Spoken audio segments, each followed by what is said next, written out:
Hello everyone and welcome to Sunday's edition of the All Sports Betting Pod. Football edition, and I'm Steve Wiss, joined by Kevin Harper as ever. How are you doing tonight, Kev? Pretty good, Steve. As always, decent enough after Luton win. Yeah, that's two Saturdays. How are you doing? Yeah, absolutely, in decent enough form. 5 unbeaten, can't complain at that. How about yourself? Well, I could be better. Results haven't been so kind to me today, especially in French football again. At least I've managed to get some half losers this time instead of full losers. And I even managed to get a void bet, which probably would have lost, but for stadium problems. So, yeah, I could be a bit better, but you just got to keep going, haven't you, in this game? Yeah, Lille took the words bringing the house down a little bit too literally in that game, didn't they, unfortunately? Well, it was a bizarre incident because I was watching it and the cross that came in for the goal, it was stupid defending. So I was cursing the defender, and I was obviously cursing it when the goal went in. And then the players seemed to stay over to the supporters for a long period of time. I thought, what the fucking hell are you doing, you know? I thought, one of these instances where the supporters were going just over the top. And then suddenly it dawned on everyone there's actually a serious incident going on. And then when the replay come in, it's quite horrific to see metal railings literally collapse. So, yeah, horrible incident. And obviously we wish the best to anyone injured in that. There was at least 20 people injured in it. And, I mean, there's no excuse in this day and age, is there, for stadiums to break like that? No, absolutely not. And, yeah, of course, I echo everything you say about the unfortunate injured people. Let's hope they're all okay. Yeah, absolutely. But so yeah, bizarre night, and at the time of recording, the MLS fixtures aren't finished yet. But there's a strange lack of goals, so yes, a strange Saturday all round. But well done to you on your English selections earlier in the day. Two winners and a half winner, very solid stuff there. I don't think any of your teams even conceded a goal in the afternoon. So we stay with English football, and 3 matches in the Premier League on Sunday. And the first one is Arsenal in action. In the lunchtime kickoff, midday against Brighton. Short favourites, understandably. You would expect them to get the job done here, and you've got a pick for the match, haven't you? Yeah, I have, and hopefully the trend of teams that I take not conceding continues, because I like Arsenal to win to 0 in this game, Steve. A couple of reasons for that, really. Obviously, they're the better side. They're going to keep an awful lot of the ball. Brighton are fairly limited. I think that's fair to say. I think if you think back to the opening day of the season, they barely got a kick against Man City, and they lost that 2-0. And it's kind of the sort of game that I expect this one to be as well, really. Arsenal, fantastic in possession. Brighton are just going to set up to sort of frustrate them. To be fair, Arsenal are pretty used to that by now. An awful lot of teams go to the Emirates looking to do the same thing.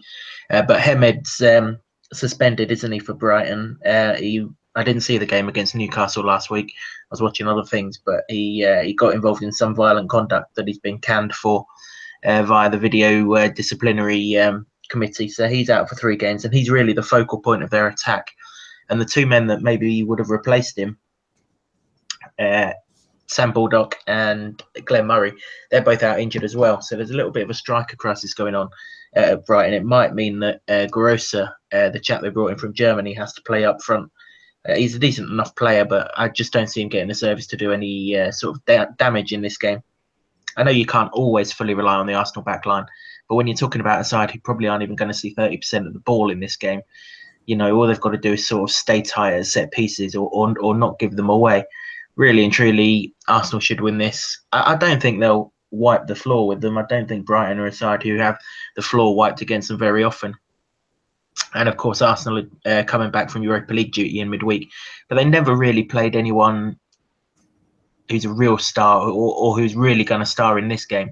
You know, your Sanchez's, your Lacazettes, those kind of players.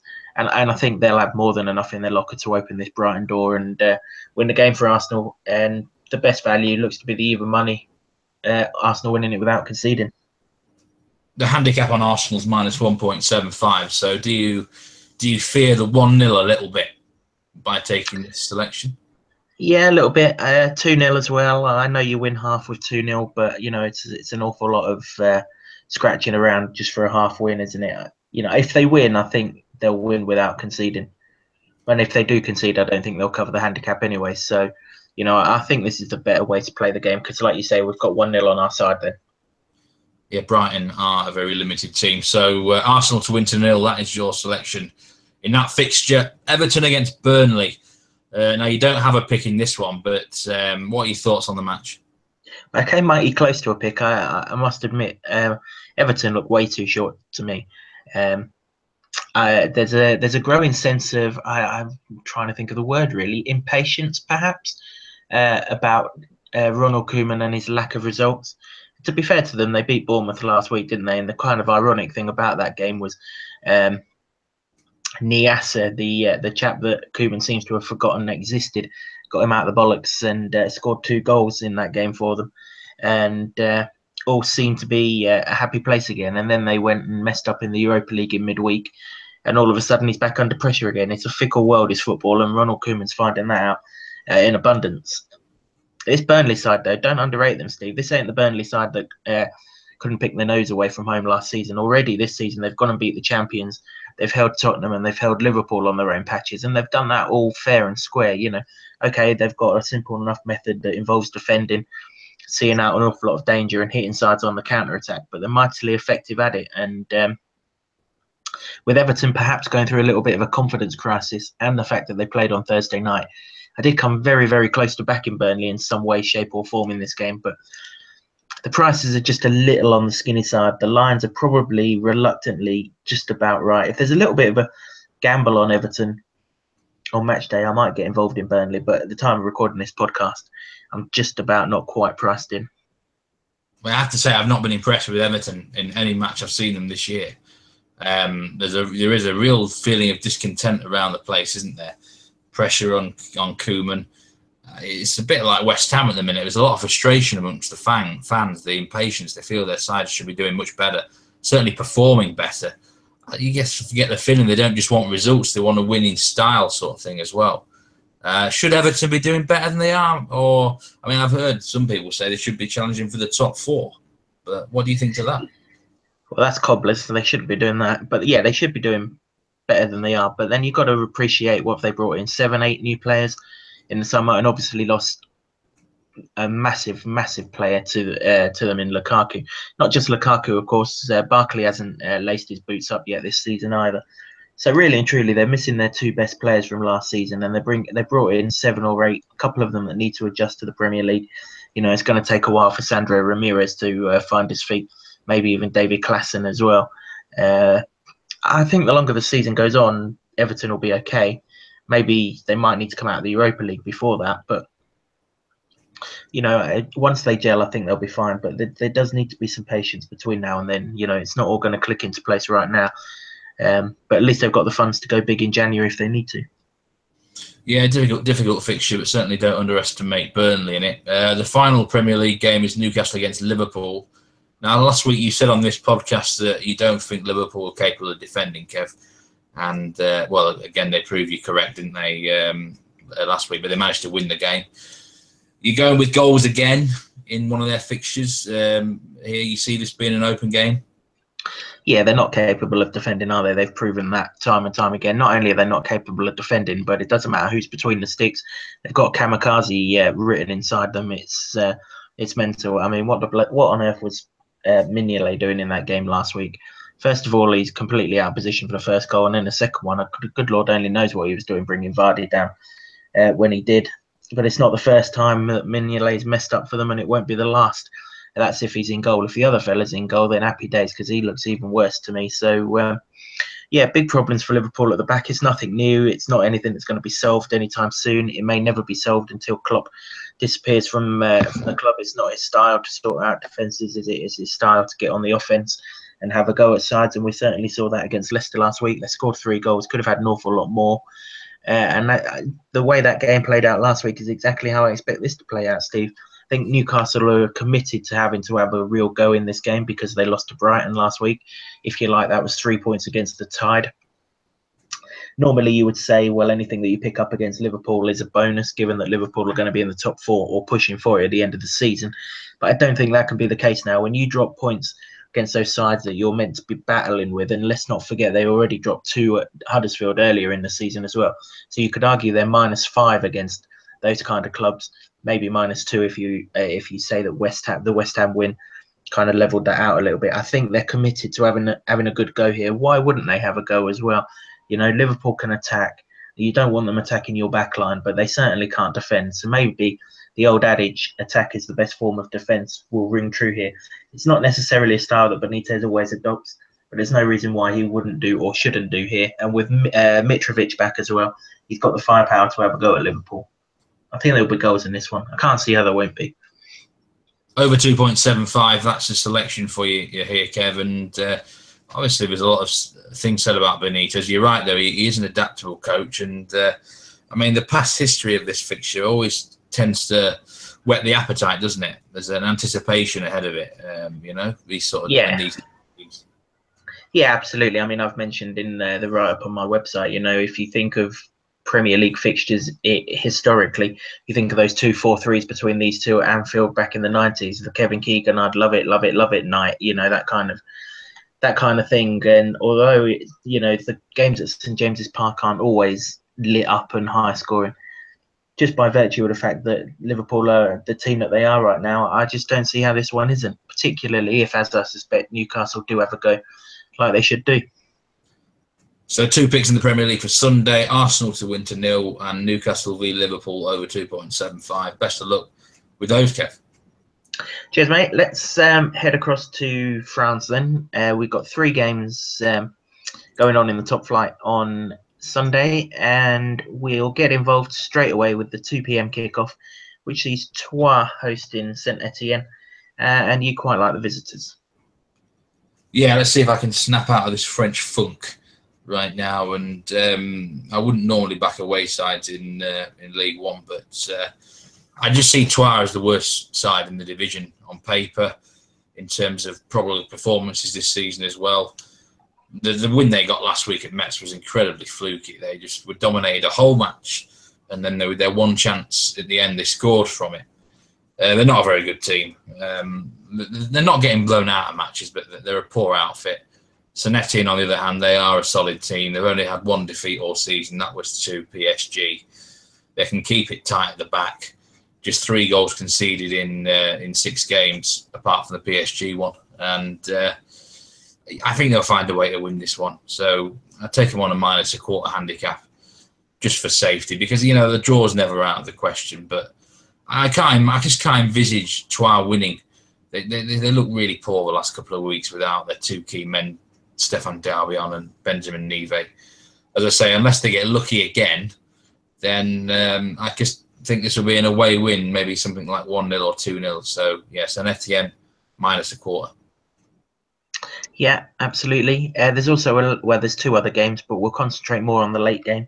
8 p.m. kickoff, probably the pick of the 3 matches, I think it's fair to say, when Nice host Marseille. Marseille are above Nice in the table, but that's not putting you off the home side. Yeah, it certainly is the pick of the matches, Kev. South Coast derby between a couple of big rivals here.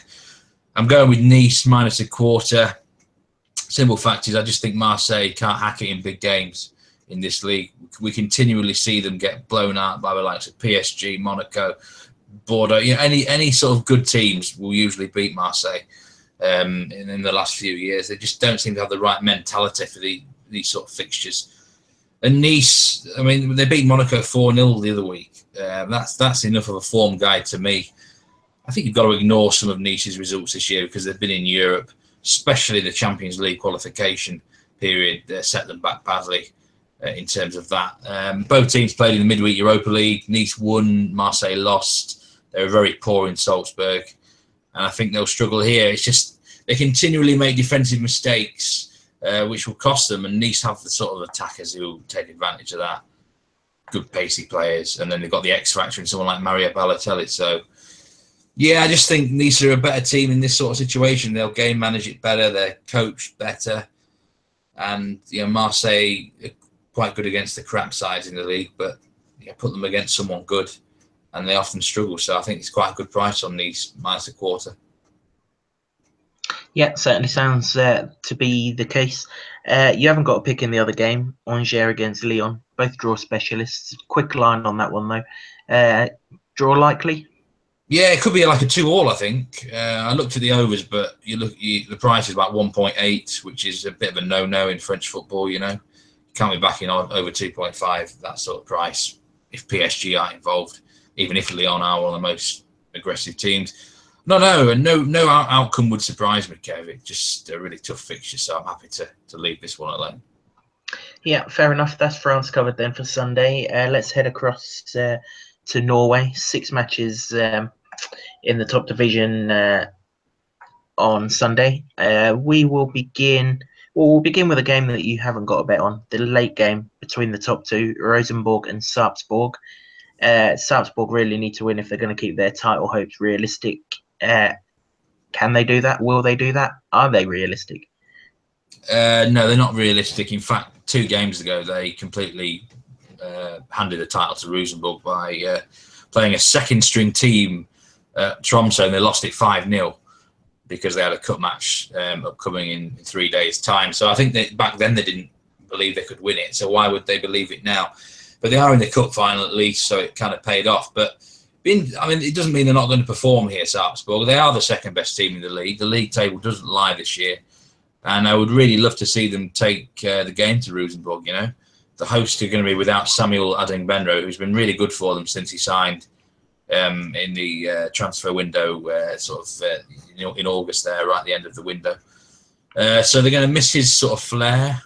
Nicholas Bentner is actually in good form for Rosenborg at the minute, which is a plus for them. Probably the best he's been all season. But I like Sarpsborg. I like their manager. I like their players. And I think if they'll set themselves up difficult to beat. But if they fall behind, they do have the offence as well to cause some problems. I wouldn't be backing anything here. Rosenborg look a bit short. Sarpsborg, at the same time, you couldn't trust them. Over or under, I don't know. Really, really hard game to bet on and predict. But if I had to stick my neck out, maybe a draw, sort of 1-1. Yeah, fair enough. Decent insight into that game. Let's go to the matches that you do have bets in. And they involve sides down the bottom of the table who, well, they desperately need wins, don't they? First one is Tromsø. They're at home to Lillestrøm. And you think they'll get the job done? Yeah, they've got 7 matches left, Tromsø, to save themselves. And they're 3 points behind Alsund, who are in the relegation playoff position. I think every team down there would happily take finishing 14th right now, because usually they will have enough for the team in the second tier. The gulf in quality is quite big.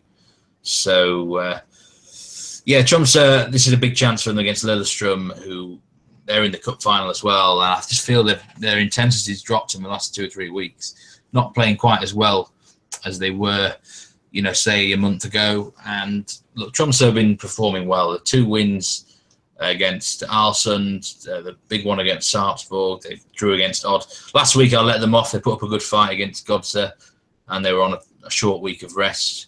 They're the better team right now. They're playing better football, so I'm happy to take them on a -1/4 handicap. But the one really interesting thing with Tromsø recently is the goals have been flowing in their matches. It's because they've switched to a 3-4-3 formation, but it's a really attack-minded 3-4-3, Kev. And they're going for it. They've got a Finnish manager, and he's changed their style in that regard. They've never been good defensively anyway, so I think he's absolutely right to try and make the most of their offensive players. I think it'll be an end-to-end game. Looking at sort of Tromsø winning it 3-1, hopefully 3-2, sort of score lines. But I'm happy to go with 2 picks for the game. Tromsø -1/4 and over 2.75 goals. Yeah, 2 solid punts there, that's for sure. Now then, if Tromsø need to win, well, Viking need to sprout wings and fly, don't they, if they're going to escape trouble this season. They're at home to Strøm's Godse on Sunday. You're expecting goals in that one as well? Yeah, they're gone realistically. They're still not as bad as their league position suggests in terms of points. They should have had at least 10 more. They conceded so many late goals, but they've become desperate recently. They're scoring goals, but they're conceding them as well. and they look a disjointed team. A lot of new signings in the last month or so, and the squad just can't seem to gel together. Mistakes are happening, red cards. And, I think it'll be a typical sort of frantic Viking game, which they'll probably play quite well in, but find a way to lose somehow, It just screams of goals to me, though, over 2.75. I think both will score. Scrum's good, so they're in a nice position in the table where they're comfortably clear of relegation. They can play with no pressure on their shoulders, and they can play on the counter-attack if they want to, and make the most of Viking errors, which will naturally come. I think it'll be an entertaining fixture. Viking won't go down with that fight, but they make too many mistakes, Kev. It's as simple as that. They're always chasing the game in some form. So, happy with the overs here. Yeah, looks a pretty decent call, that one has to be said. 3 other games in the division, Steve. Quick line on those? Yeah, quick line. I think the difficult fixtures. I think odd against Haugesund, I'd lean towards the unders there. Songdale, Molde, I really haven't got a clue. Both teams I really struggle to predict these days. Sandefjord, Arsenal, I was tempted by Sandefjord, but it's going to be a bit of a nervous fixture for both of them, I think. So I would lean towards the home win, but look, strange things can happen when teams suddenly get desperate, and Arsenal are in that position now where they really need a win, and if their top player starts to fire, then they could deliver. So, yeah, maybe odd Haugesund's worth looking at the unders, but at this stage, with both teams in reasonable league position, then the pressure might be off and they might want to go for it. Yeah, that's certainly the way I saw that as well. Fair enough. No bets for those 3 games. That's fine. Let's finish up with the MLS match. Just the one game on Sunday, which is a bit of a shame. And it's pretty early on in the piece as well. 6 p.m. kickoff UK time. Philadelphia Union host the Seattle Sounders. Fair to say this is a much bigger match for the away side than it is the home side. Home team are done for the season, but Seattle can still top the Western Conference, can't they? Does that mean that they're going to win this game? They're surprisingly outsiders. If I was to bet on someone, I would actually take Philly here on a draw no bet if I had to. But the idea of putting your money in Philly's hands is quite a worrying thought, isn't it? Really. If this match were played in sort of mid-season, I would definitely fancy Philly, because Seattle always struggle in these East Coast games, Kev. One thing I've noticed over the years is they have real problems in these fixtures, and it's like they throw in a stinker, like they don't care because it's a non-conference affair. But like you said, they can't afford to do that, can they, today? Because everything's at stake in terms of the playoffs. The difference between first and fourth is just so close at the moment, isn't it? So they've got to produce a performance. But I just wonder what they're going to have left in their tank, because they had a 3-0 win the other night, really late on in the night. Some players are missing for this fixture. I think they've got injury problems. A couple of players aren't making the trip. So they're not going to be at full strength. I could see Seattle throwing in a poor performance, but it just depends what mood Philly are in. Can you trust Philadelphia Union? Me personally, no, absolutely. I mean, that's a big question, isn't it? Like you say, Seattle can't afford a bad result here. I mean, as we're recording this podcast, Vancouver are 1-0 up in Sporting Kansas City, but more importantly, perhaps Houston Dynamo 2-0 up on Minnesota going into injury time. Now, if Houston hold on to that like you think they will do, were Seattle to lose this game, they'd only actually be 4 points ahead of the Dynamo, and the Dynamo have got a game in hand of them. So, all of a sudden, if Real Salt Lake can win Los Angeles as well after we've recorded this podcast, and Seattle do lose, there's potential for the champions not actually to be able to defend their title. Well, there is, I mean, Dallas picked up a useful point. They've got a game in hand on them. Sporting Kansas City, they've got games in hand, haven't they? And, if Real Salt Lake and the Timbers win later on, the pressure suddenly is on Seattle heading into this fixture. But it's not the ideal place if you have to perform. That's the thing, Kev. I say they do struggle in these East Coast matches. I think the only time I've ever known them do well, they actually won the US Open Cup in Seattle. In Philadelphia 2-3 years ago. So when they put forth the proper effort, they can do it. But I've just got a feeling they're going to produce a stinker. So if I had to bet on something, it would be Philly. The goals line doesn't interest me because I think that there's been that midweek round has cocked everything up. I think teams are too flat this weekend, Kev. And, players aren't performing their usual level. They're tired, lazy. And Philly were given a right run around, weren't they, against Atlanta? So what are they going to have left in their tank as well? Difficult fixture, in my opinion. I'm not really close to a bet in any form. How about yourself? No, I'm not either. The phrase banana skin perfectly suited to this game. Definitely one to leave alone. We've had a decent enough result on the podcast on Saturday with MLS fixtures, so between us we can afford to leave this one alone, can't we? And wait for the international break to pass through. Okay, that's the end of this podcast. We will be back next weekend. Admittedly, it's a truncated set of fixtures, but there are still matches for us to bet on, and we will be ready to preview those as normal. But until next weekend, Steve, best of luck with all those picks on Sunday, and I'll catch you next weekend. Thank you very much. Goodbye, everyone. Take care. Let's hope for a good Sunday.